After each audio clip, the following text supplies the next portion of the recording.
City of Salem, Massachusetts, the City Council Committee on Administration and Finance, co-posted with the Committee of the Whole, met in the council chambers on June 4th, 2024 at 6 p.m. for the purpose of discussing fiscal year 2025 operating budgets and capital improvement plans for public services, administration, snow and ice, enterprise funds for water and sewer, and also the engineering department, administration, enterprise funds, water and sewer, and trash and recycling. Joining us tonight from the Administration and Finance Committee, we have Councilors Jerslow, Councilor Stott, and Councilor Prosnewski. Absent is Councilor Varela. And from the Committee of the Whole, we have Councilor Davis, Councilor Marcillo, and Councilor Cohen. Also joining us tonight are Mira Pingallo, Anna Friedman, our Finance Director, Justin McCutcheon, Deputy Finance Director, and our Chief of Staff, Lisa Peterson. And also presenting, we have Ray Joden, our DPS Director, and Deb Duhamel, our City Engineer. And welcome, everyone. And these public meetings are for financial review of best practice and to learn about the departments and how they utilize funds. To view the full budget, please go to salemma.gov/FY25, and the homepage also includes, towards the bottom of the mayor's statement, a link to the budget in brief, which is a very helpful summary. When you come up to present, please tell us about what your department does, anything you'd like to highlight, any significant changes in your budget, and any capital projects you'd like to discuss. And the capital improvement plans are in the larger tab 7 section in the front of the book, and I will reference the section by page for the 5-year capital plan. And we will be starting tonight in section 20 with public services. And welcome, Ray Jordan.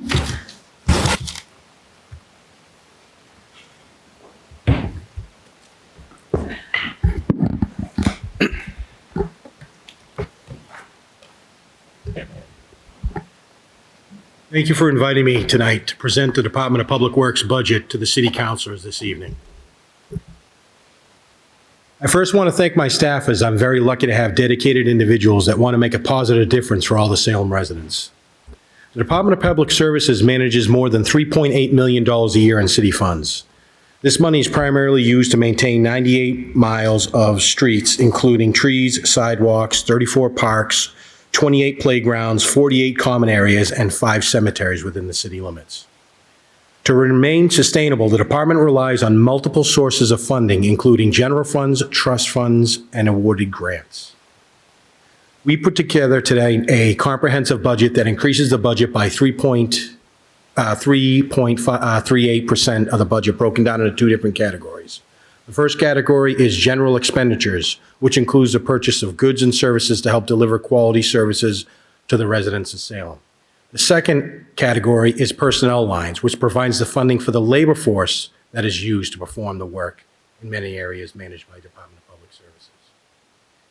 On to the first category. We're requesting a 2.92% decrease in our operating budget. This is due to DPS tracking its spending habits and restructuring how those funds are spent utilizing Salem Stat, which is a program where we track data and make sound decisions from that data. The reallocation of these funds have added benefits to our labor service budget lines as well, as we need to provide a level service budget to the residents of Salem. I've broken down the operating costs for this as follows. A $700 increase for bathroom cleaning supplies and material costs that are going up. A $1,000 increase to the grounds and maintenance supplies for the same reason listed above. A $1,000 increase in our electrical supplies for the same reason listed above.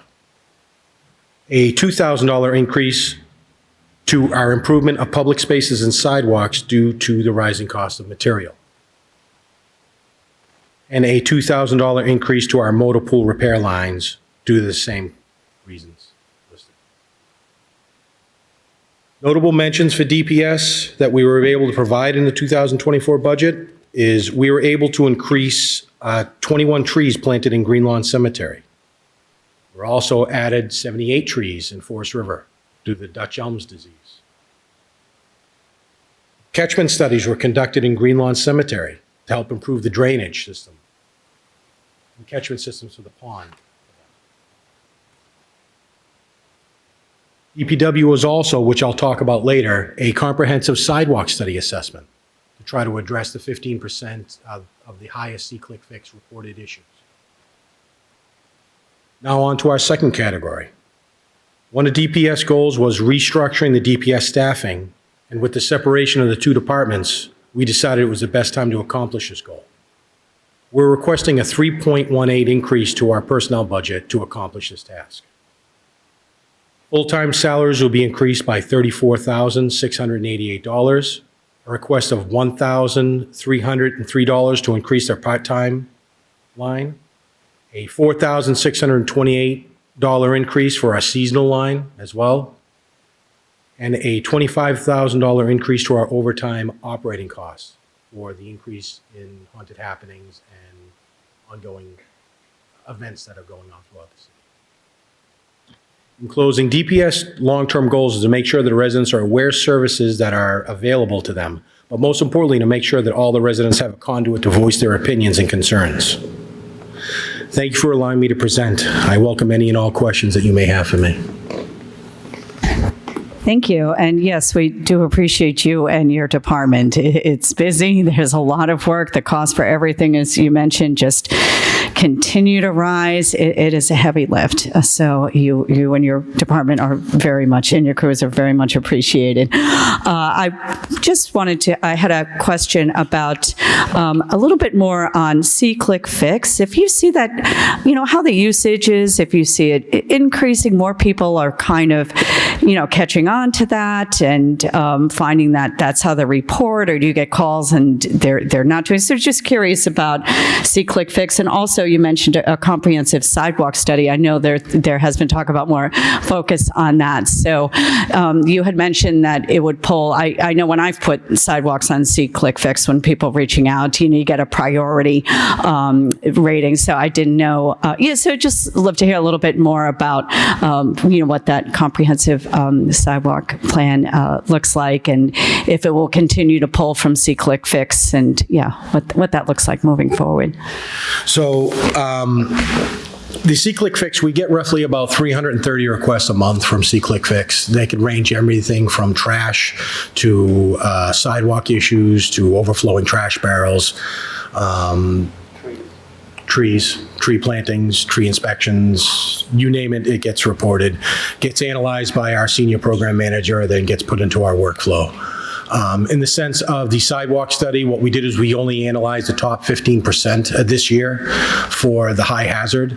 It was scored on a couple different avenues: usability, hazard, is it on a school route, and giving that a tactile score. And that, the higher the score, the more proactive we would do to try to, fix that as quickly as possible. Okay, thank you. Yes, I do use C-Click Fix, and I have gotten the items repaired. And I remember one of the sidewalks too was, near a school, and it wasn't passable, and it was addressed in a high priority pretty quickly. Thank you. Councilor Masillo? Thank you, Chair. First, I will say again in public that you guys did a great job cleaning up during haunted happenings. I can't overstate that. Like, it was a huge difference, and it was noticed by many, many residents. The sidewalk study, is that list and that prioritization score going to be available for the public, or at least for us, so we can help manage expectations? I will be reviewing that list, and I will be rifling it off as soon as we get a finalized list, at least for this year. Yes.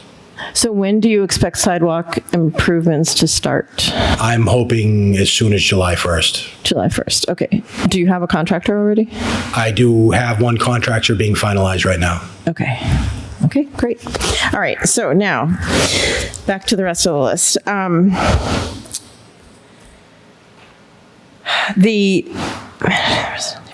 The transfer station. Is there any way we can get improved or different hours on that, at least one day during the week, longer hours on Saturday? I can review that. Okay, With the mayor. thank you. Says that. Okay, and then, let's So, Ms. Lowe, sorry, just going to ask, Ray, could you speak a little bit more into the microphone? It looks kind of far. You can move it. Feel free to put it where where you're comfortable. we Thank you. want your answers on record. No. Understood. One of the items you have here is citywide, the amount of trash collected and disposed has gone up, in marked increase. And one of the things I was wondering is when we have events and we give permits to use park space and they're selling food and drinks, are we charging them at all a fee for trash removal and all of that? Not to my knowledge, but I'd have to double check with the Park and Rec Department on that. I would ask that maybe that's considered that, oh, okay. Do you have an answer, Mayor? So I believe it's part of the fee that you pay to rent the function room or the space if you're paying a fee for it for your event. That fee is intended to cover the cost of. So I'm curious if that's covering the cost of some of the events, because I get it. It costs us money to remove that trash, and when you have huge events there, I don't know. Just curious. Anyways, I'll leave that. The disposal, throwing your large bulk items on any street corner that's dark, has that gone up since we've imposed the fee? And you may not know that right now, but we're going to be taking up this question of increasing the fees for this. And I'm just curious, I would love to have some of that data available if we're seeing more of that happening now that you have to pay to have it removed. It's just something that, I don't know. No, I'll have to look into that. Okay, thank you. And then the setting up the parklets and the outdoor eating, how did that go this year? Now that we're trying to do this officially, we're trying to have a process, how did that go in your mind? It went a lot better than years expected. We spent a lot more time speaking with the business owners. We did a lot more organization and planning. It worked out very well, rolling out just over 2 weekends instead of a month-long event. Yeah.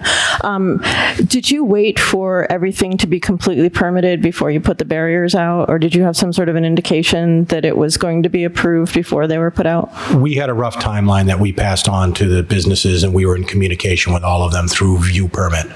Okay. Because I think some of them were put out before they were even in front of any boards, which is fine. But I'm just saying, we need to tighten all of that up a little bit because we're putting the cart before the horse in some cases. But it's not on you. It's just more on us. But okay, thanks. Any other questions from the councilors? Councilor Cohen. Thank you, Chair Merkel, not being a member of the committee through you to the DPS director. A couple of thank yous first. The hustle with Diane's Boatyard to get the bypass set up for emergency for the pipe. Really happened really quickly. Thank you. I know that there is a good potential that we're going to move to permanent street sweeping signs, which is going to open up an ability for the person who does signs to spend more time doing more permanent signs, whether it's for crosswalks or stop signs or whatever. But I just want to say that I have seen really great responsiveness on getting the signs put up. A couple of years ago, it really took, we passed some ordinances and it took as much as 6 months to get it up. So that's improved a lot. I want to echo what you said about the Forest River Park trees. They look great. Really appreciate that they're climate sensitive trees. But I also want to say that, as part of my job to inspect the pool 3 times a week, that the water, for anyone who has been, is the cleanest water I've ever experienced in a pool. I don't know what you guys do, but want to give you a shout out for how clean the water is. I know it's a lot of work to maintain that with so many people in it. I do want to express a concern that we've talked about, and that is, all trades currently have, all departments that have trades, whether it's yours or electrical, whatever, it's really difficult to get people, retain people. And as we've talked about, creating pipelines, I don't know if you want to talk about this, such as Youth Build or CTE for mechanics, I think is maybe a good way to go. You and I have talked about it. I don't know if you want to talk to the council, because otherwise it's just too hard. I mean, right now you're down 60-70% of the mechanics that you need. So I really feel like you and Human Resources have been creative with bonuses, but it's really important. A lot of people in Salem don't realize how few people staff your department to do all the work, like Councilor Marcillo said, whether it's cleaning up during haunted happenings, or, the same people that are down working on a water main break are also cleaning up and doing other work. Thank you, Counselor. I mean, recruitment and retention are always important to try to get, the most advantageous people possible for these trades. Sometimes it seems to be a dying art, trying to get mechanics in, or trying to get, licensed drain layers or pipe layers. I'll work with Human Resources and see what I can do to try to, we have contract negotiations coming up as well. So that's always a good opportunity to sit there and try to negotiate some viable options to try to recruit some new people in. Thank you. Anyone else? Yep. Councilor Presnewski? Thank you, Chair Merkel. First of all, Ray, I do want to thank you for what you do, because you do a lot. With a little, but you do a lot. You do. You're doing a really good job. I appreciate you getting back to me when I call all the time and having a firm answer. My question is, I think that the biggest problem I hear is sidewalks.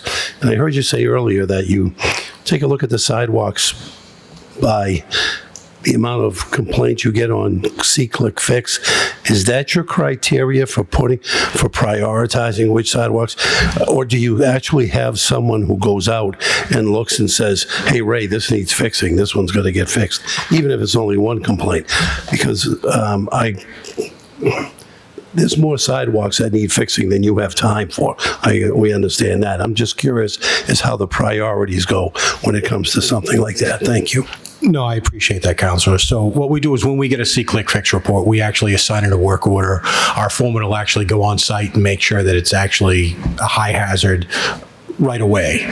The second is if it's not immediate high hazard, meaning we need to get to it right this minute, we actually then assign it an engineer to go out there and take a look at it. And then what they do is they rate it by a couple different factors: safety, usage, road classification, mobility, and other factors, as in where it's located. Is it close to a school? Is it, is it downtown? Is it a highly traveled area?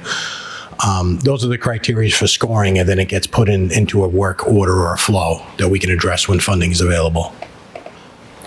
And is that list available to the public? Is there somewhere where somebody can plug into a city website and take a look at which sidewalks are going to be done next, and where theirs is on the list, what kind of priority are got assigned? That's an excellent question, Counselor. We're eventually going to get there. We just started a list this year, but the goal is to actually produce it for multiple years, so that way everybody kind of knows where they kind of line up in the queue. Okay, good idea. Thank you. Thank you for that. Thank you. Yeah, that's been my experience too. I get a quick reply that the spot was evaluated, what the rating is, and then, eventually I get a follow-up as well. So appreciate that. Yes. Any other questions from the councilor? Yeah, Councilor Stott. Thank you, Chair Merkel. Through you to Ray. Thank you for all that you do. Thank you for your responsiveness, very fast, and I appreciate the line of communication that's open. I just have the same comments about sidewalks.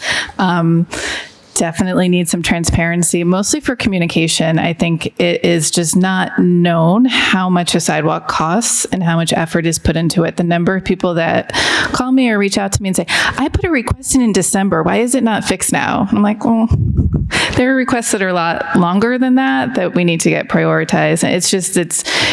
There's a lot out there, as the other counselors have alluded to, and it's very expensive and timely to do. So I think just the transparency of that and helping quantify that.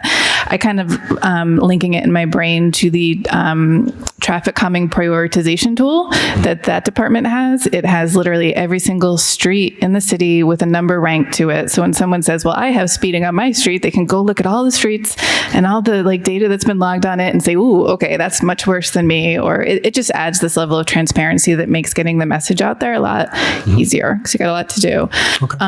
But then that said, I appreciate the ones that are high hazard, your fast action on those, because that's really appreciated and very fast.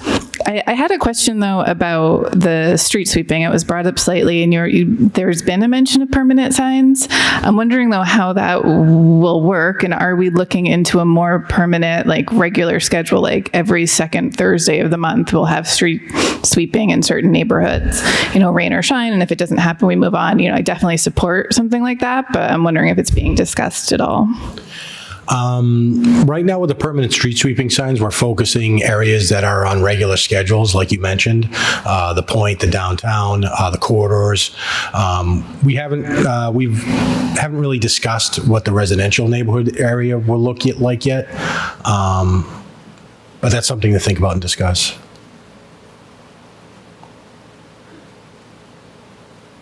Thank you. Any other counselors? No? Okay, yes, and I'll also echo some of what was said. Living downtown, it is remarkable, not just during haunted happenings.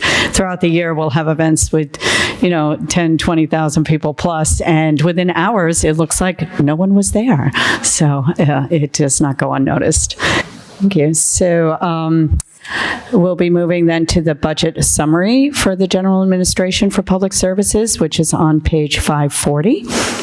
Councillor Stott. Thank you, Chair Merkel. I move to recommend approval for the Public Services General Administration budget, a personnel line item of $2,125,986 and an expenditure line item of $1,696,850 for a department total of $3,822,836. Second. Thank you. So Councillor Stott moves to recommend approval of the personnel budget in the amount of $2,125,986 and the expenditures in the amount of $1,696,850 for a total Public Services Department total of $3,822,836, seconded by Councillor Prosnowski. All in favor?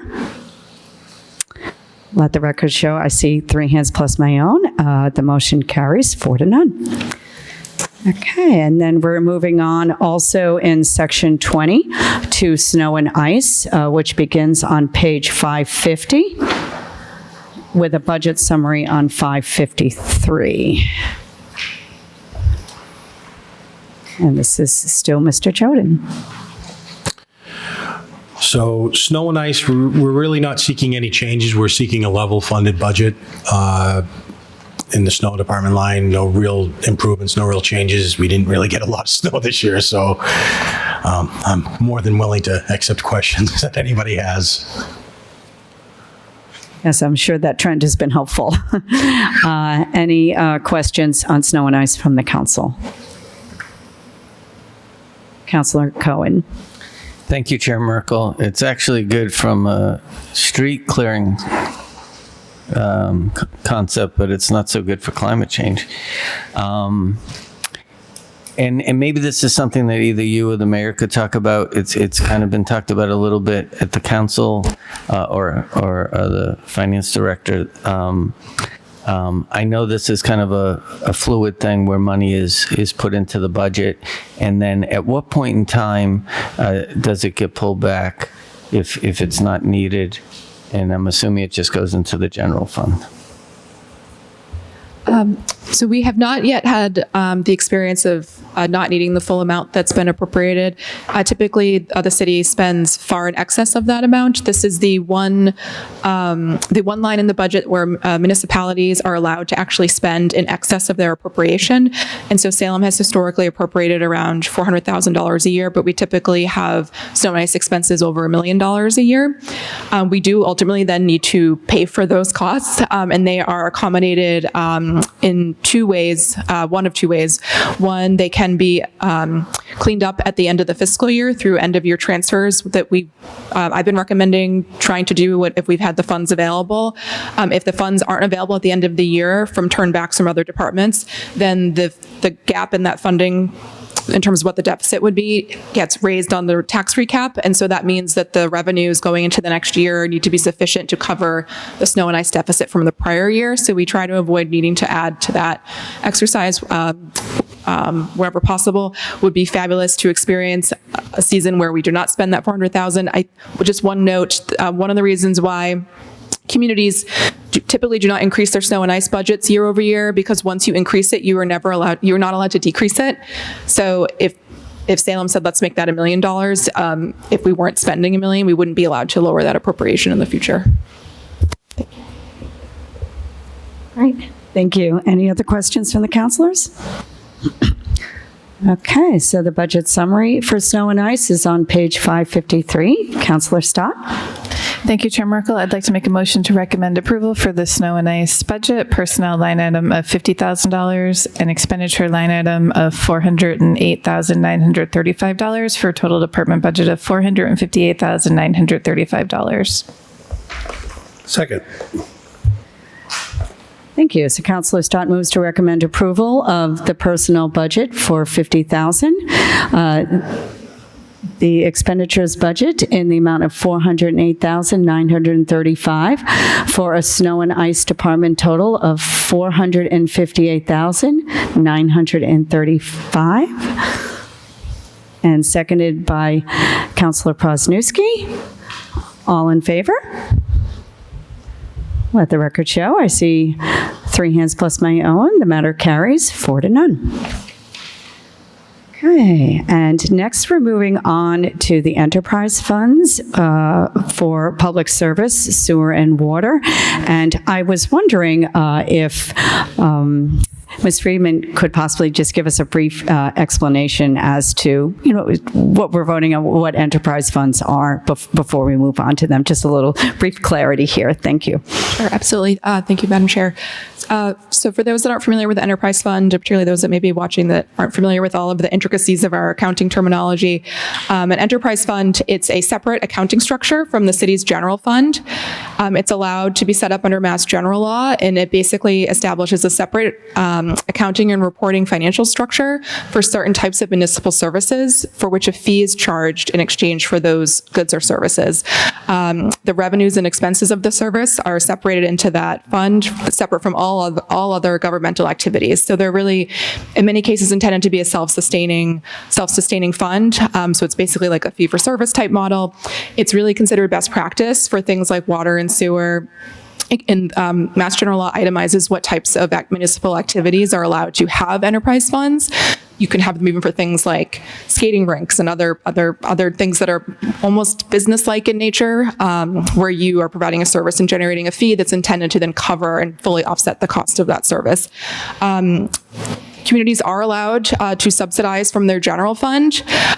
So for example, here in Salem, our trash fund is subsidized by the general fund through taxes and other revenues raised on the general fund. The fees associated with that fund do not fully cover the cost of that service, but water and sewer are not. Those are fully paid for by the user, the water fees and the trash fees, the water rates and the sewer rates fully cover the expenditures in those funds. Happy to take any additional questions about that, but those are why these are voted separately and are in a different section of your book. Thank you. I think that's also it's helpful for me to always hear that review and the public as well. So we'll be starting on section 28, public services, the sewer enterprise funds. The budget summary is on page 631 for that.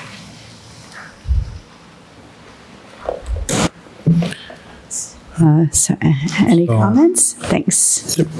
So the city of Salem's first wastewater collection system dates back to 1900. The first wastewater treatment facility was constructed in 1978. The collection system transports wastewater from the treatment facility from Southeast Sewer District located at 50 Fort Ave in Salem. The city approximately is 8 square miles, serving a population of approximately 44,000 with its annual daily average system flow of 4.43 million gallons a day. The City of Salem and SDSD each own their wastewater collection systems within our respective jurisdictions and maintain our own collection system. The City of Salem collects the City of Salem's collection system includes 8 pumping stations and approximately 80 miles of sewers ranging from 6 inches to 60 inches in diameter. I'm presenting a increase in our total budget of 2.10%. And just like the general side, it's broken down into 2 separate categories. One being the general category, as I mentioned before, for purchase of goods and services. The second, again, is for personnel. I'm requesting a 2.99% increase in our operating costs due to the rising cost of materials. I broke them down to be $907 for electrical services, $3,400 to our motor pool repair lines, $200 for an increase in sweeper parts, a $772 increase for utility service and repair, and a $772 increase for infrastructure repair for the same reason. For our second category, I'm asking for an increase of 1.75% in our personnel budget. Much like the general side, it's compiled with contractual obligations and COLA and all that fun stuff.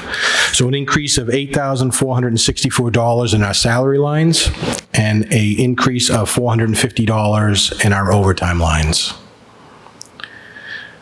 I'm welcome to answer any questions that you guys may have. Thank you. Does anyone have any questions on this? Councilor Prosnewski? Ray, I'm not sure may not be more for you, but maybe for the mayor in regards to the sewer costs to our city and our taxpayers, and seeing that other communities are using the sewage plant that's in Salem, and there are costs associated with running that plant in Salem. Our rates are going up. Do we pass that? How do we pass those rates on fairly to the other communities? Do we charge them more because we host the sewage plant, or do they? How do they pitch in to help us to diffuse our costs? So I think it's been discussed here before. The only payment the city receives from the other communities in this SESD region is through the pilot agreement that was negotiated in the 1990s. And that is not indexed to inflation. It's set at $500,000 a year, every year. And has, in my opinion, deprived the city of substantial amounts of fair compensation for the impact of hosting that site on our waterfront. The impact to our utilities, the impact to the neighbors every time there's a malfunction, the loss of the property along Ford Avenue. I think that the $500,000 doesn't begin to cover the impacts that we're having there. And I'm hopeful that we'll have the opportunity to have a reopener of that. But it's also structured in a way that we would need the other communities to be on board with it. We would need a legislative approval.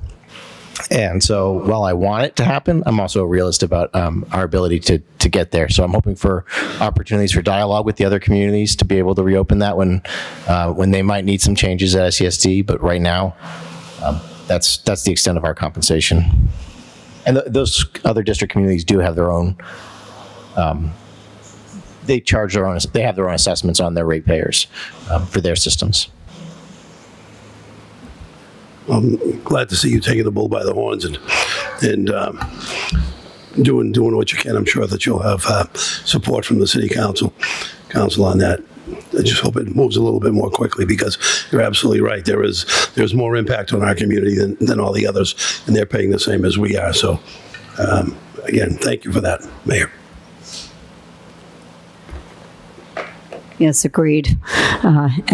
Councilor Marcillo? Thank you, Chair. I will say that we have sent in a home rule petition on this, and it doesn't seem to be supported by our state senator. So I'm just going to put that out there, because it doesn't have buy-in from all the rest of the communities. We have several times voted to get some action on this, and it is not right.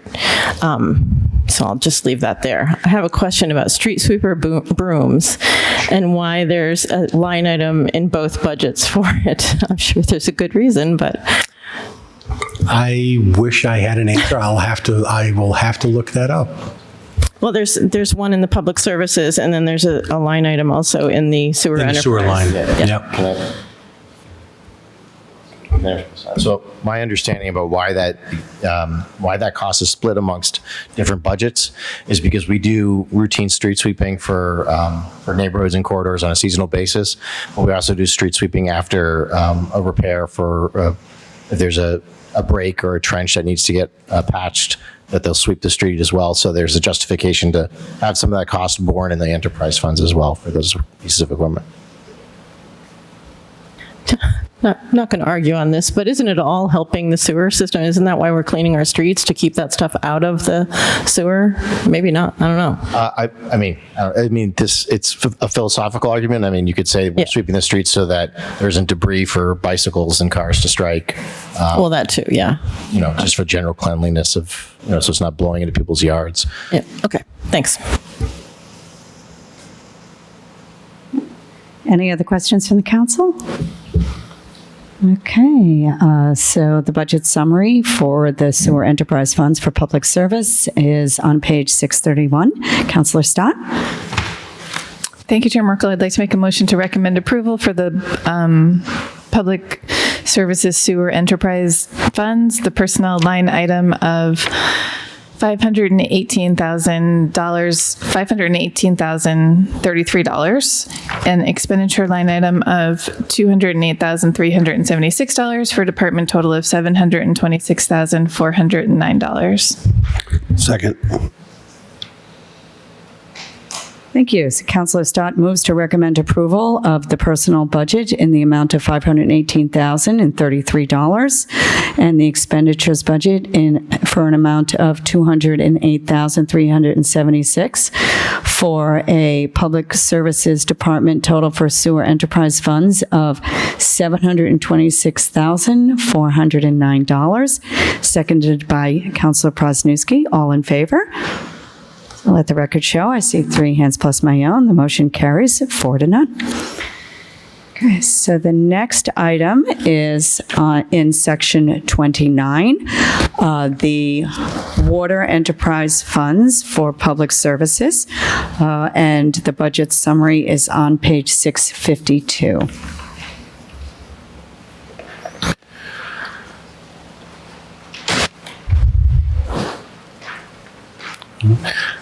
Salem, like many water suppliers, is faced with the challenges of having to do more with less to supply safe, reliable drinking water with strategic planned budgets, aging infrastructure, increased costs, and ever-evolving regulatory requirements. In total, the city owns and operates approximately 20 miles of transmission mains, 126 miles of distribution piping. I presented a total budget that will only increase by 2.28%. Just like the general side, it's broken down by 2 sides, general and labor. The increases for the operating budget are $500 for the contracted services for rising costs of contractual pricing, an increase of $1,100 in electrical supplies for material costs, an increase of $3,400 increase to our multiple repair lines, a $700 increase for natural gas supply costs as their material costs are going up, a $772 increase for utility service and repair and maintenance lines as the same materials are going up, and a $464 increase for infrastructure repairs for the same reason. For our increase in our labor, I'm asking for a 1.87% in our personnel budget increase, as an $8,464 increase in our salary line, and a $2,100 increase to our overtime line. I am available for any questions. Thank you. Any questions from the council?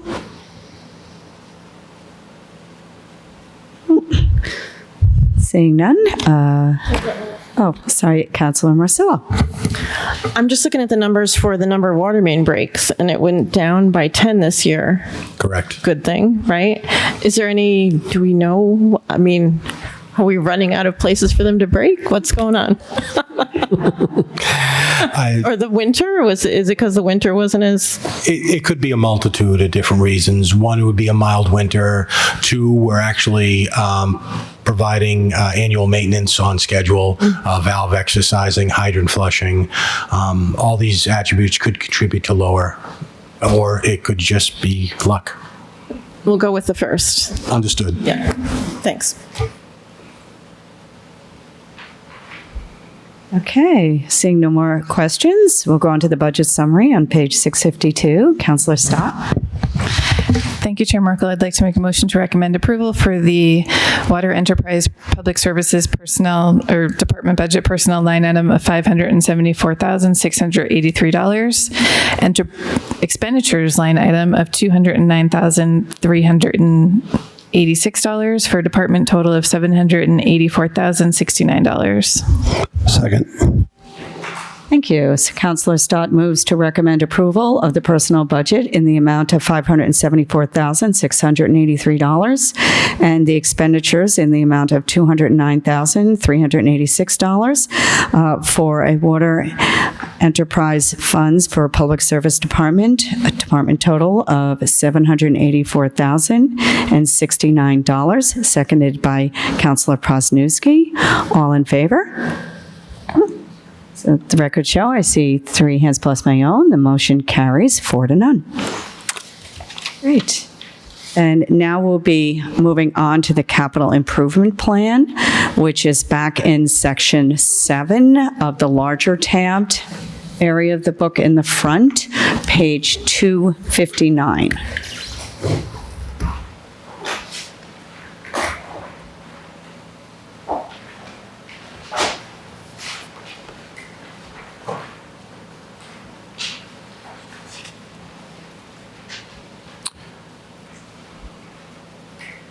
Okay, and back to Mr. Joden.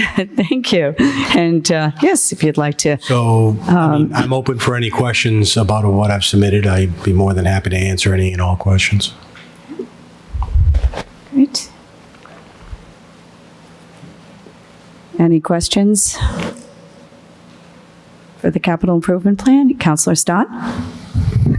I just had one comment again on the signs. If we're going to add permanent signage, I feel like our streets are definitely littered with signs. If we could just make sure we take that as a holistic approach. This is more just purely my commentary on it to make sure I'm trying to picture in my mind what they would actually say.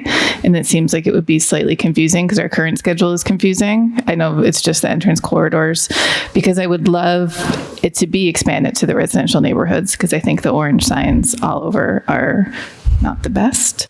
So I know that you're just looking at this now for the downtown and the entrance corridors, but if you can kind of think of it longer term as to how to expand it into the other neighborhoods, that would be appreciated. Understood. Thank you. Any other questions? Okay, well, we really appreciate all the great information tonight and the question and answers, and again, everything you and your teams do to keep Salem fabulous. Thank you. Thank you.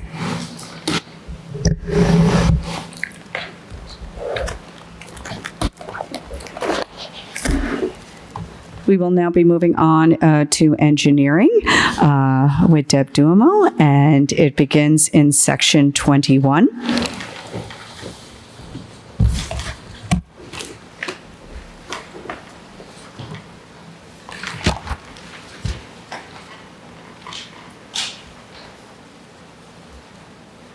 Great, and welcome, Ms. Duhamel.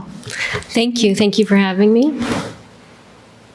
The engineering department has 12 full-time positions, including administrative, billing, meter technician, engineers, waste reduction coordinator, and GIS staff. 2 positions are currently vacant. I cannot express enough how grateful I am for each of the employees in the engineering department they handle multiple roles and responsibilities, certainly as we've worked through being short-staffed throughout the year. With respect to customer service, we are improving. I know that people can be frustrated in the time that it takes sometimes for our department, usually not relative to sort of billing questions or a leaky meter or that kind of stuff. We're usually within 24 hours. It seems to be more on truly the engineering side and the permitting, and I respect that. And I also respect the concerns about sidewalks and paving, and I know that that's been a sore spot, and I understand. We have, as of October of this year, we did replace the business manager, which is a key role that gave me some more time to do some additional activities. And that was with Sorkard Mustafa Sam. If you've engaged with him, he's great. And very recently, April 2nd, we did get the critical position for the roadway project manager filled, and that's Giselle De La Cruz. I hope that you've met her. She's really wonderful, and I think she's fitting in well and catching up quickly. But it is a lot for having had that position vacant for over a year and a half. So there's a lot of backlog that we're trying to work through there. And I do want to express a great thanks for the other city departments that have continued to support and assist engineering as we've been in a shortage, especially the department, well, I guess it's going to be called the Department of Transportation now, for filling in for the projects relative to the roadway project manager vacancy. And I continue to express the gratitude we have as they will work with us to transition Giselle into the role. Relative to engineering, what we do is we manage water, sewer, drainage, and to the point earlier, if we're sweeping the streets, we're protecting the drains. Most of the street sweepings wouldn't end up in the sewer, it'd end up in the drain system and then out into the ocean, which is sort of unfortunate because the drains don't get treated, right, like the sewage does. It doesn't get to the treatment plant. So street sweeping is really important for our permitting relative to, it's called an MS4 with the EPA. So in order for us to have our outfalls, we have to do the street sweeping as part of that permitting process. So that's water, sewer, drainage. We have a lot of regulatory compliance that we have to meet in the department, and those are annual reports and accounting for every drop of water that comes into the city and where it goes to. And so we're doing that work as well as managing all of the permitting that comes through our department. We have 11 permits online currently. And the number of, say, for example, street opening permits, that's when contractors need to open the streets either to develop properties and or someone's sewer breaks or water breaks. Those are really dependent on the number of new construction that happens and or the conditions of people's sewers and drains. Let's see what else. Engineering also coordinates a lot with the planning department relative to site plan review, as well as the building department for construction. Our goal certainly for internal response with the other departments is within 24 hours. So hopefully we're meeting that goal. We also are a resource for sustainability and resiliency relative to the engineering that they're doing there.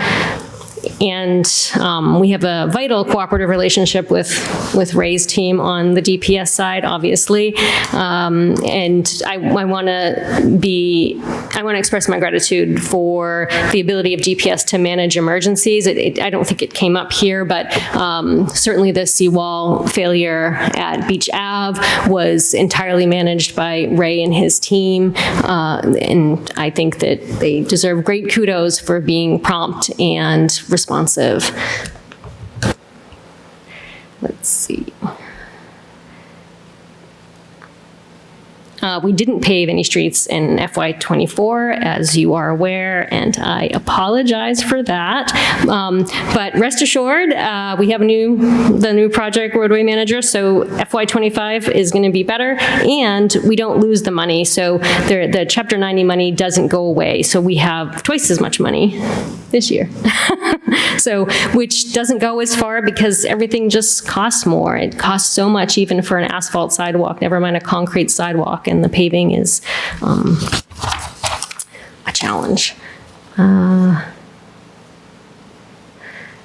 And then I did want to mention too that we have the sole GIS staff in the city. If you don't know what that is, that's the person who does all the mapping for the city, including all the data collection that goes behind all of that data. And she is an incredible resource, and we need more GIS staff to be able to handle all the asset management that we should be doing within the city. And in terms of the engineering general budget, I would say it's generally level funded, but I'm happy to answer any questions relative to engineering. Great, thank you. And I want to say I've really appreciated your leadership as our city engineer, and I'm glad to see you in the role. And I'm grateful for your team, especially being understaffed, as you said, and the workload. I appreciate it. And also, kind of piggybacking on what was said previously about when the public can know about paving and repairs of sidewalks. A lot of times, just an answer is helpful, that they know they're in the queue, that they are, they didn't just get lost somewhere. So any information on the plans moving forward for the paving, it's just helpful to let people know, no, you exist here. This is where it's going, and to have some information on that. But yes, very much appreciate you and your team. Councillor Cohen? Thank you, Chair Merkel, not being a member of the committee, through you to the city engineer. On a specific project, Gardner Cabot sewer project that Pummel's doing, I've visited with Steve and the staff. They seem to be really respectful of the neighbors and allowing people to park. I know it's a several-month project, but in talking to Director Kucharski, once that project's done, I believe we're going to be able to install the permanent speed humps that they were going to get. Do you have a rough timeline of when you think the project will be done? I know they're out there, at least 5 days a week. When Sewer project. the sewer project will be done? Well, actually, I don't know if you noticed on the CIP, we're getting more money because we didn't get the full amount that we needed to do the whole project. So there will be a little more sewer-related work. And once we are able to access those funds, we'll move that piece forward. Okay. But sometime this year, hopefully. Yeah, That would big be- project, I yes. know. And for people who don't know, it's more of a preventative project. So I think it's really great to talk about that because it's not waiting for something to break. And so I think that's really terrific. I do want to express my gratitude in the improved communication. I think it's been really terrific, whether it's granting, additional hours or whatever. I think it's been really terrific. I want to express that. On the paving, I think because we knew the streets, I think there was 16 streets that were going to be done last year. And I know you're going to say yes, hopefully, that the streets that we're committed to are going to be the first ones in or among them? Yeah, so what Giselle is currently doing is she is looking at the list that we had developed last year and reviewing those streets in addition to, Beta is one of the consulting engineers that we work with, and what they do is they do a review of the condition of all the streets in the city, I think about every 5 years. So we just got that in the fall of last year from them for the most recent round. So she's using that data as well to supplement and to see where else we can do work. The idea being that once we get, DNR was the one who was the apparent low bidder at this point for the recent bid for paving. And once we have them on board, we'd just be able to have them in the city and tackling a bunch of streets at once. Great. I'm going to bring up the pipe. I'm down there a lot. It's very impressive what North Shore Marine has been doing. I can't believe they can install these giant pylons in high tides, but I've watched them do that. But on the bigger picture for you and the mayor, I know the focus is still on the bigger project, the long-term project, and I know you don't have anything, well, I'm assuming you don't have anything about where we're at there now, but, you know, when there's some positive news about the bigger project, want to make sure that Councilor Presluski and we have a little party, okay? Yeah, and I would say there are some good news pieces. We did get an earmark from Seth Moulton's office, and that I've been working with EPA. They were sending emails to the former chief of staff, so I wasn't getting them, but I'm getting them now so that I can go to meetings to understand how. I think it's the process is going to be through the same as the state revolving fund process in terms of reimbursements and that kind of stuff for that. It's almost $1 million, and that would get the rest of those pilings up and then maybe allow us to clean and shore up that pipe. We've also had regular back and forth now with MEMA and FEMA relative to our grant application to move that pipe inland. So I think we're in the right space. We had to post in the newspaper for that project. So I'm thinking they're planning on granting us the money, but at this point we haven't received that. Well, we have our fingers crossed. And one reason I bring up that aspect is because there's so many residents that are, you know it's a precarious situation. But, you know, what we talked about with Bill Ross and others at the working group meeting that we had is that when the project starts, it's going to be disruptive to the neighborhood. There's going to be a lot of blasting, and a lot of people are going to have potential issues with their foundations and everything else. So it's really going to be a big deal to make sure we have community meetings or whatever. But thank you. I just have two more things. One is waste reduction. When I, in 2013 and 14, we actually had a detail by every single property in the city of how much waste and recycling people put out, or an approximate amount. And in those 2 years, we increased both the percentage, which is the number of people that recycled a number of properties, and the ratio, which is the amount of recycling that increased, somewhere between 15 and 20%. In some areas like the Point, which were really low, increased, as much as 30, 40%. I know that this doesn't exist now, but it would really be great to have some kind of quantitative numbers about where we're at as far as diverting waste. So it's not just trash and recycling, it's composting and other stuff, but just to throw that out there. Yeah, and I recognize that numbers are, performance standards didn't get in. That's because Sam and I are new at editing in this system.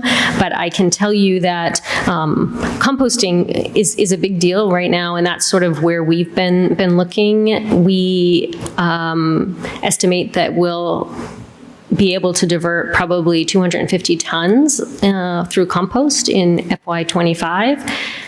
The tons of trash that we have estimated for 2025 is 12,000 tons. Tons of recycling is about 4,000. Diverted recycling items from the waste in tons through textiles and such is 215. We then, as you know, Janelle continues to work through things like book swaps, distributing educational material, So I think those are good metrics. I'd love to meet with you at some point and talk about the recycling ordinance, or with the mayor as well, because the ordinance that was passed in 2012 that enabled us to get the grant for that job is really, when we switched to the waste management system, it made it obsolete. You can't really implement it. And I think I have some ideas, I'm sure you guys do as well, and Janelle is really great, on how to make it a more efficient system, because, even though people think New England is a very environmentally green region, it's actually the worst for diverting waste in the whole country. We only divert about 18% of the waste, and Austin, Texas, and Seattle, 65, San Francisco, 90% of the trash is diverted somewhere. So just bringing that up. And then I just have one thing that I brought up with your predecessor. In Portland, Oregon, when they replaced large stretches of water pipes, they put a turbine inside. And in 1 year, the cost was $1.7 million to replace the pipe and install the turbine. And in the first year, it produced $2.1 million of electricity. And I'm not saying it could be done everywhere, but a lot of our water systems are gravity systems. And there's a natural flow of water through our pipes. And I'm just thinking that there are some creative, innovative ways that we can both manage our resource and create electricity at the same time, or something else. Just throwing that out there. I never heard of this, but Sounds like you didn't bring it up, but my brain is actually hearing sent him the articles and everything, and Matt, and he's like, "This is really cool." And I'm not saying it could definitely be done here, but it's the kind of thing I think would be worth thinking about. So just throwing that out there. And, Great. And thank you. Thank you. That's interesting. Councilor Jerslow. Thank you, Chair Merkel. Thank you very much, Deb, and thank you for all your help with our seawalls. And I wanted to shout out to Mr. Joden also for all his hard work in the neighborhood. But I just wanted to ask you if you could touch upon the seawalls. Not only the beach and the Columbus, but there's all the other seawalls down near the yacht club, down across from the tennis courts, and also Kosciuszko Street. Can you touch upon what your plans are to look at those and fix those?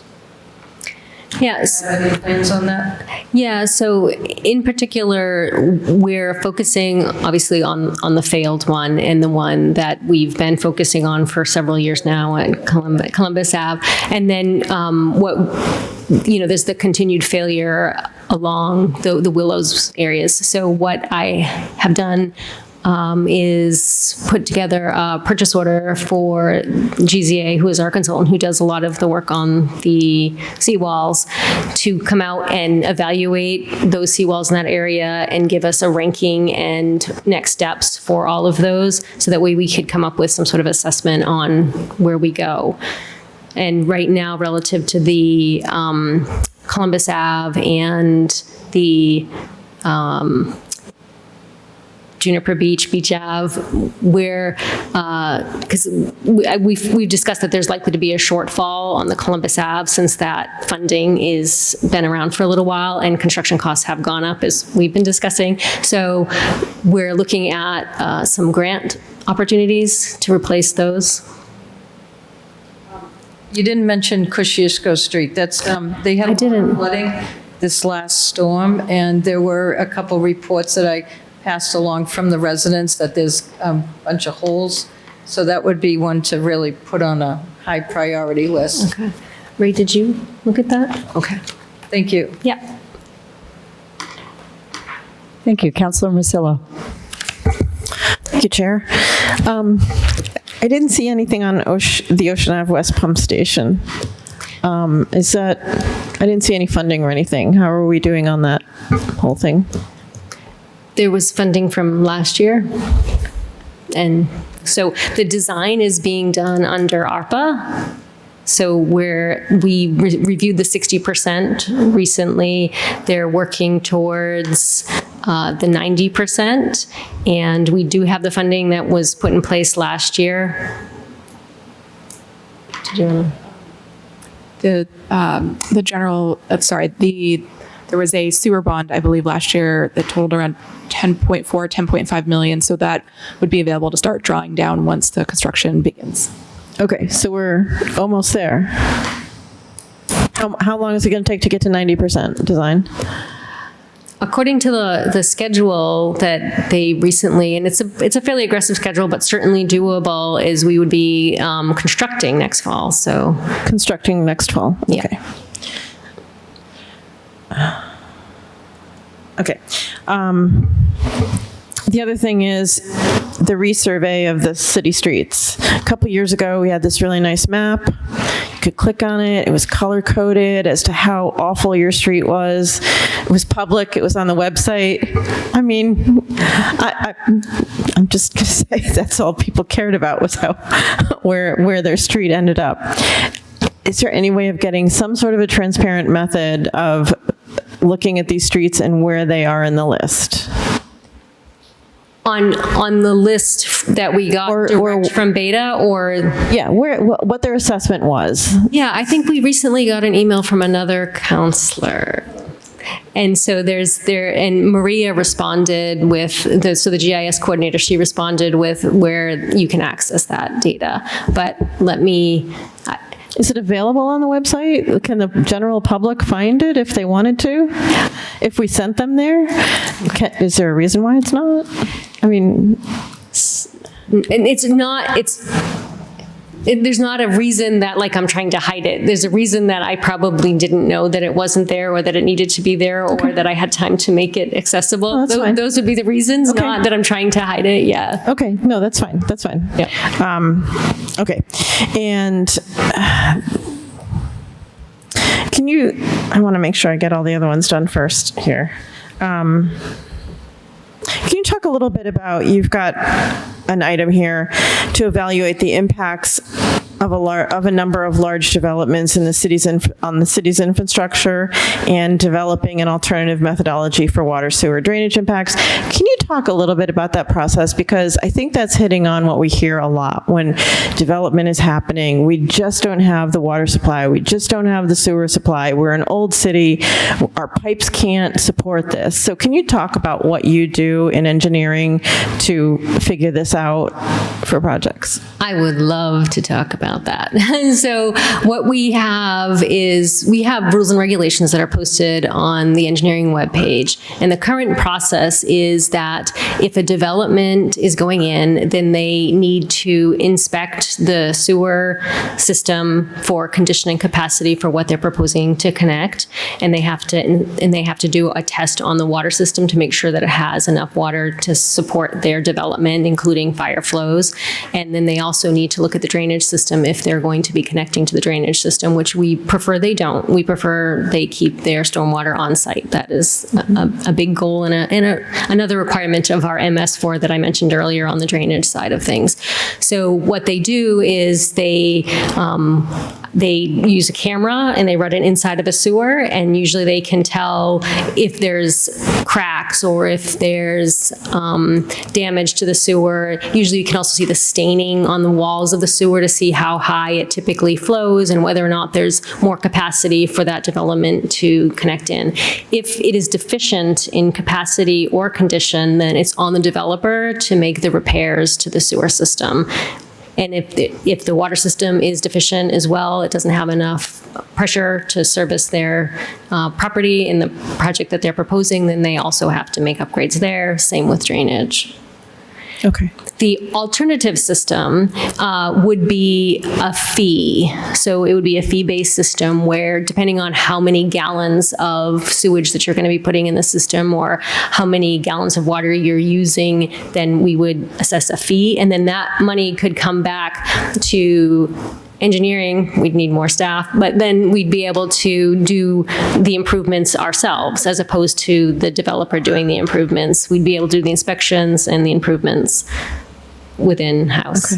And when the developer does the improvements, you guys are there making sure that it's exactly what it needs to be to handle that number of residents and all of that. Right, so when they submit what their proposal is, we ask them to provide what they anticipate is the increases in flows, and we have those peer reviewed typically. And then there's a clerk of the works during the construction that's keeping an eye on any new infrastructure or connections to our infrastructure. Okay. And then kind of next to that is our water supply itself and our ability to have fresh water for all of these new people that are going to be living here. Can you talk about how our water supply works a little bit? Sure. Our water supply is so the supplier is the Salem Beverly Water Supply Board. We have reservoirs, and those reservoirs are filled from the Ipswich River, and they are filled in the winter and spring when the Ipswich River is high. So the reason that the reservoirs are there is because the Ipswich River tends to run pretty dry in the summer months, and there are other communities that don't have the reservoir, so you might see water bans in other communities when we have drought years, whereas our reservoirs are full from having received the water in the winter and spring months. So generally speaking, we have no issues with supply. We have 3 transmission mains from that plant into the city of Salem. Okay, thank you. And my last question is your numbers on the number of street permits issued. It went down significantly from 2023, and even your estimate for next year is less than half of 2023. Why is that? You know? Yeah, I don't know. Partially because I'm not responsible for the years before, but I would say that, the number of gas leaks that happen, right, in any given year, that's one of the bigger like the street opening permits that we get. That's usually from National Grid. They're one of the higher drain layers that come through and need those permits. Maybe people aren't having as many water and sewer breaks on their services. The developments that are going in tend to be bigger instead of a lot of smaller ones. So each one of those usually just sometimes they make their own private main. So it would just be one permit then as opposed to multiple permits. There could be a lot of reasons. Yeah. But okay. Yeah. All right. Thank you. Sure.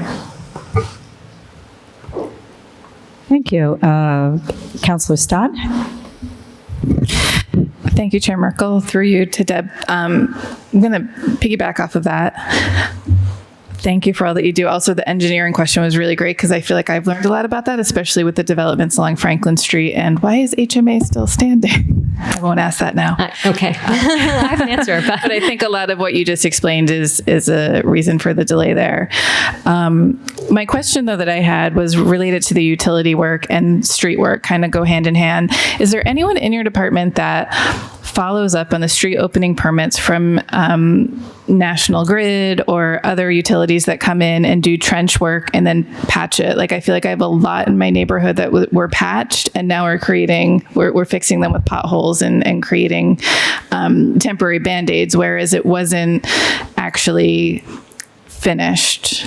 So is there any kind of like ticketing system or follow-up, or is your department the department that owns that? Does anyone own it? Is that the problem? Yeah, so we own it, engineering owns it, and what the requirements are relative to those trenches is if we've paved the road in the first year, we don't really let you touch it unless there's an emergency, right? And then from year 2 to 5, what we put on our permits when someone asks to dig in the street is that they have to repair curb to curb. And so that means that they're milling 2 inches down all the way from one side of the road to the other side of the road and then replacing that with pavement. If on Franklin Street, National Grid did come in, there was a couple of trenches that they had, and those trenches now have the curb to curb and they're lovely, but then there's a bunch of others on Franklin Street, for example, that are not great, that are from recent development. We do ask them to do the temporary patch and leave that for about 3 months so it can settle before they do any sort of permanent patching. But if they haven't come back in that 90 days, then we usually issue them a notification, hey, your patch needs to be replaced. replaced.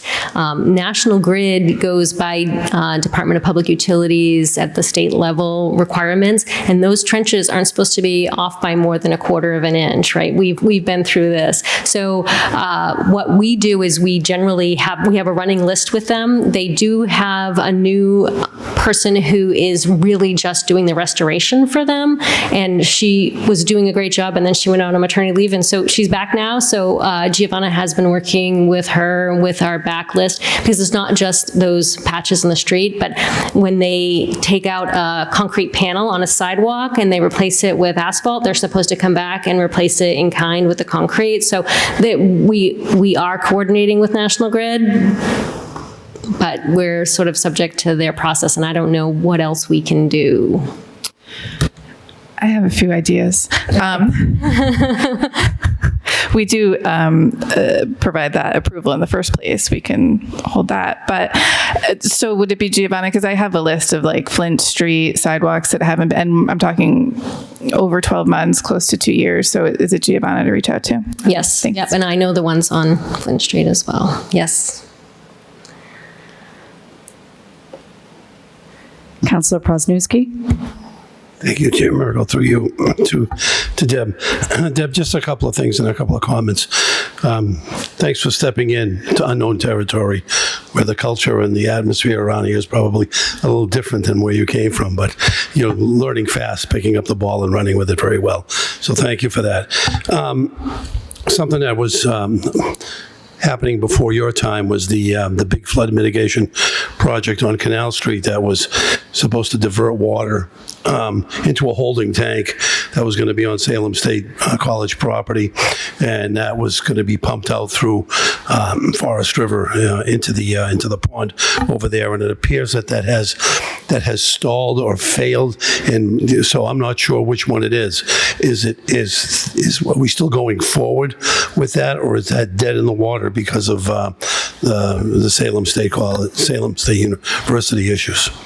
I would say at this time it's not dead in the water, but it's certainly on the shelf, and we're addressing other issues relative to flooding at this time within the city. Yeah, there was a lot of money spent. A lot of roads were ripped up. They did a great job with Canal Street. It's much better than it was in the past. But I mean, all of Forest Ave, all of Clifton Ave was completely and totally ripped up, redone. Big pipes were put in, and now they're just doing nothing until we continue with it. And this, again, with what they're predicting, we may have issues in the near future. So I'm glad to see that it's not dead in the water. It's just sort of like in limbo, I guess we can call it, right? Thank you. Seawalls. I'm going to just ask you to add the Shore Ave seawall into your ingredient, your other seawalls, only because that wall was to the point of failing about 7 or 8 years ago, and it was actually the Pummel Construction that went down on the beach with equipment and shorted up. But I remember being down there while they were doing the work, and the whole street is undermined, even though there are blocks holding up the wall. In back of the blocks under the street, there's really not much holding it up. So from the outside, it may look good, but structurally, it's not in the best shape. And I think that if you're getting monies for seawalls from other sources, that wall shouldn't be neglected on that, because that's going to be a problem soon. The pipe issue, thank you for shoring up the pipe.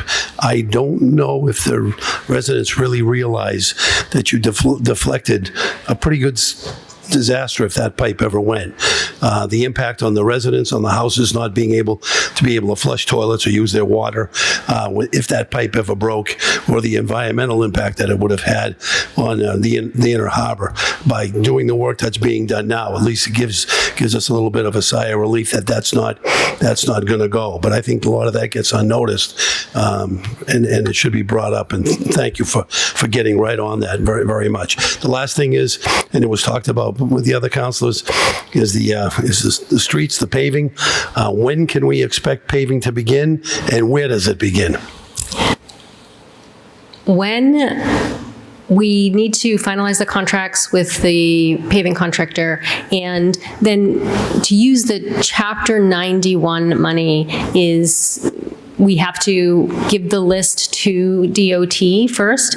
And it used to be through this process called Map It, but now there's a new process with which Giselle is trying to navigate now, so hopefully we'll be able to get those in and get those approved. So it may be that we get the new money at the beginning of our fiscal year, that we can use this, the non-Chapter 90 money, sooner than we get the approval to be able to use the Chapter 90 money. But hopefully, as we move into the fiscal year, we'll be seeing that contract moving forward. Once we have DNR under contract, we'll need to coordinate with them on their schedules and where else they're working, and how they'll get us in. So we'll see some repaving done this year, for sure. And we're going to start. Not. Come see me. When like Councilor Morcillo said, where can we access some information on, well, where it's going to start, what the priorities are? Once we finalize that list, it will be made available to you guys. And ideally, we will get a website. I think Jay, in prior years, when Jay was the roadway project manager, he had created a web page, and I think that was helpful for people to be able to follow through. So we will follow that same pattern once we're up and running. And I do apologize again for the lack of paving, but we did do sidewalks, and we did have a couple of other roadway, bigger construction under grants, like the Mass Works project on Congress Street.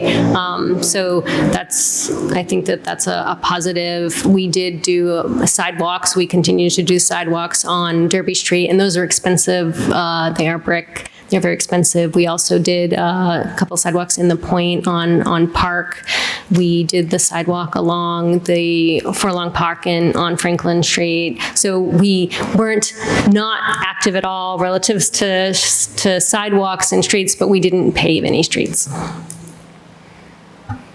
I did want to mention on the seawalls that are associated with roads, the Protect grant seems to be the one that we'd want to go after for that. So it's good that you're mentioning these, so I can add them in with the Columbus Ave and the Beach Ave when we go after that grant. Thank you. Thank you. Thanks for what you're doing, and thank you very much. Councillor Cohen.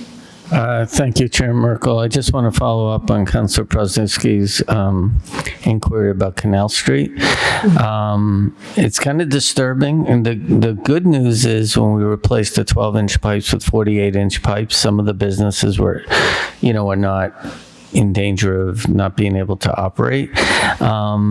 They raised the baseball field 18 inches, the piping that the environmental stuff that goes out to the beach so it doesn't destroy the beach if we ever do have a pump station is great.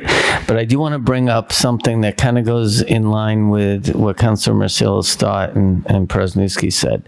And that's following up with the contractor.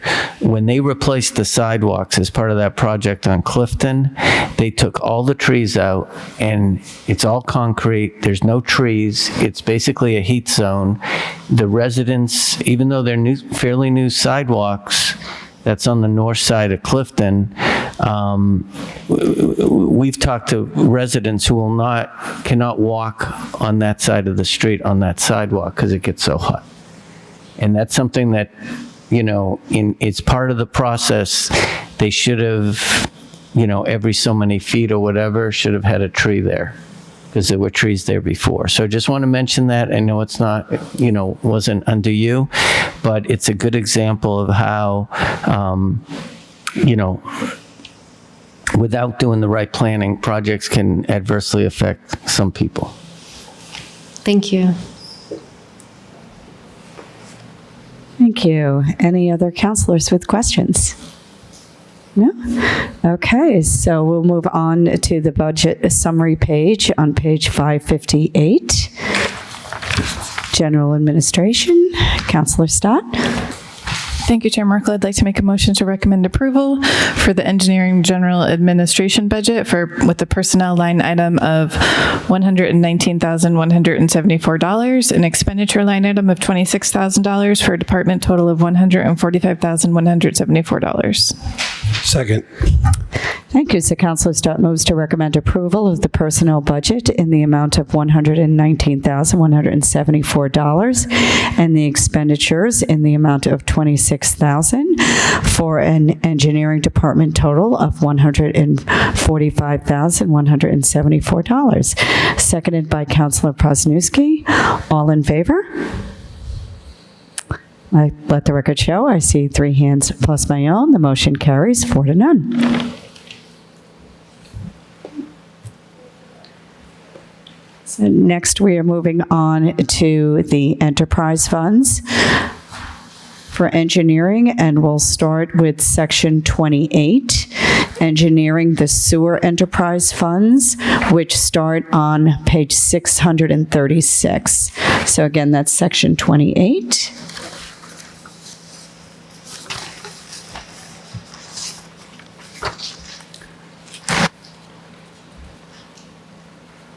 And starts on page 636.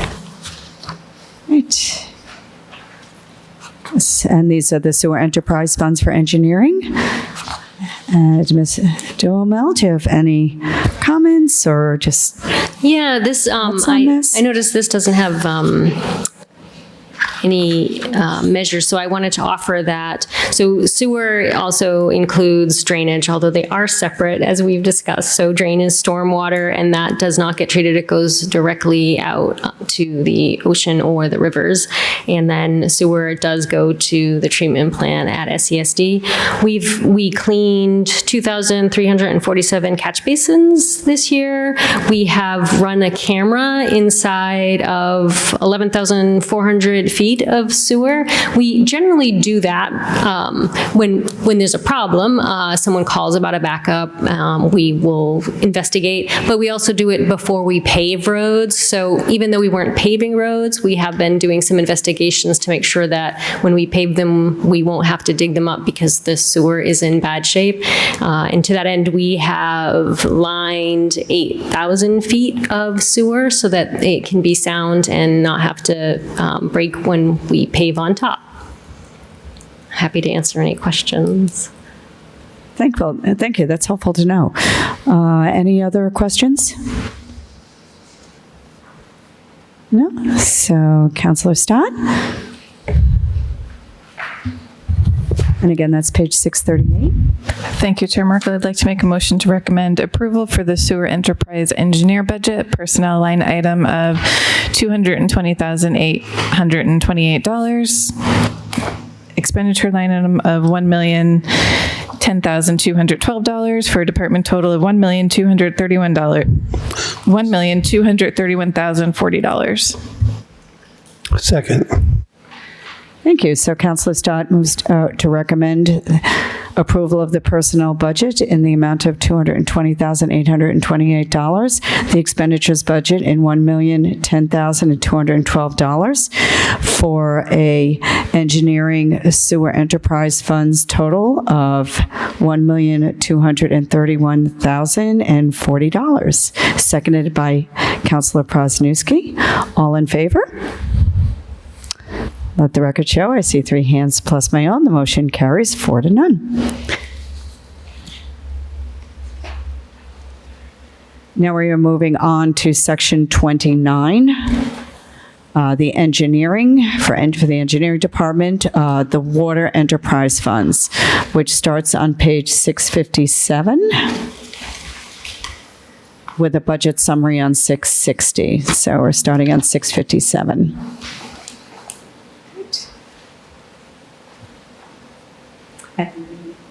Yeah, so I would like to say that we are generally level funded other than the increases in power and various vendor fees for the meters. And again, I think that we didn't put in new numbers, but what I wanted to offer relative to the metering, that we installed 650 new units that send the information back to us so we can bill people.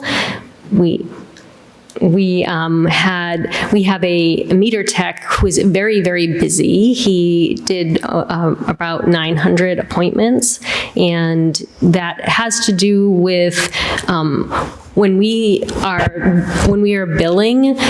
Sometimes what comes up is that we're not getting a good read from the meter, and so that's when the tech will go out and try to troubleshoot what's going on with the meter so that we can then bill accurately based on water usage. So he's very active. And we have 150 new 5/8 meters. Those are typically single-family homes. So that's, new properties or upgrades to properties. And we have 50 over the 5/8 inches that are new. And I'm happy to take any questions. Great. Any questions from the council?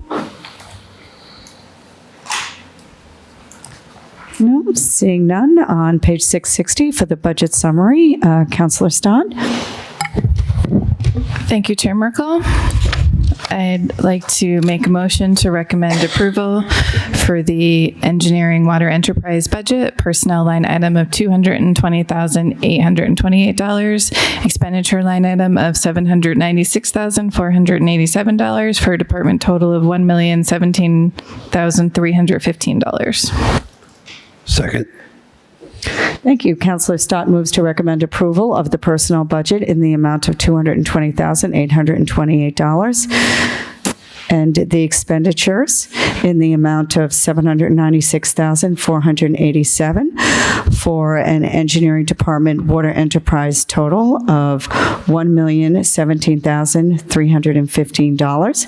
Seconded by Councillor Prosnewski. All in favor? Let the record show, I see 3 hands plus my own. The motion carries 4-0.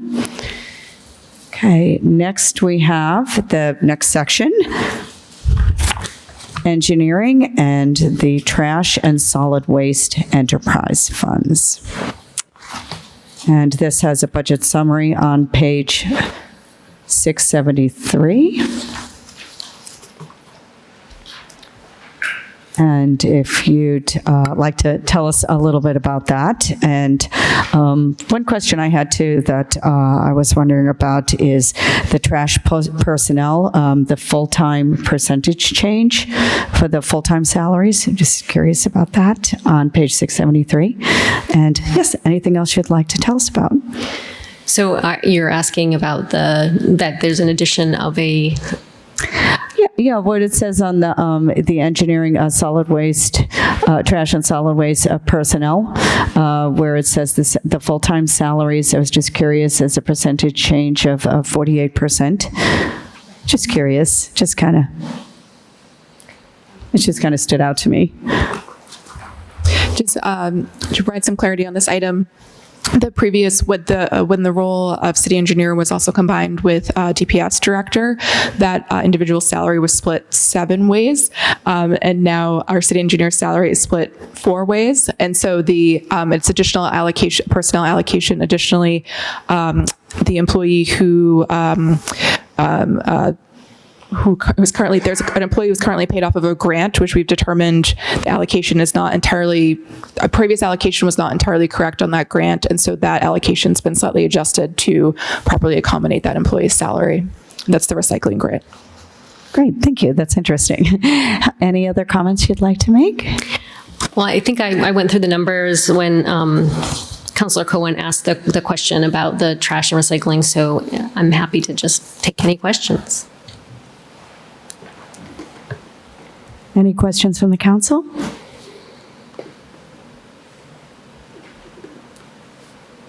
No? Okay. Seeing none. So the budget summary for trash and solid waste enterprise funds is page 673. Councillor Stott. Thank you, Chair Merkel. I'd like to make a motion to recommend approval for the trash solid waste enterprise engineering budget, personnel line item of $120,873, expenditure line item of $4,122,895 for a department total of $4,243,768. Second. Thank you. Councilor Stott moves to recommend approval of the budget, the personnel budget in the amount of $120,873 and the expenditures budget in the amount of $4,122,895 for an engineering department total for trash and solid waste enterprise funds of $4,243,768. Seconded by Councilor Posnewski. All in favor? Let the record show. I see 3 hands plus my own. The motion carries 4-0. Okay, and I believe last we have the capital improvement plan back in section 7 and beginning on page 256.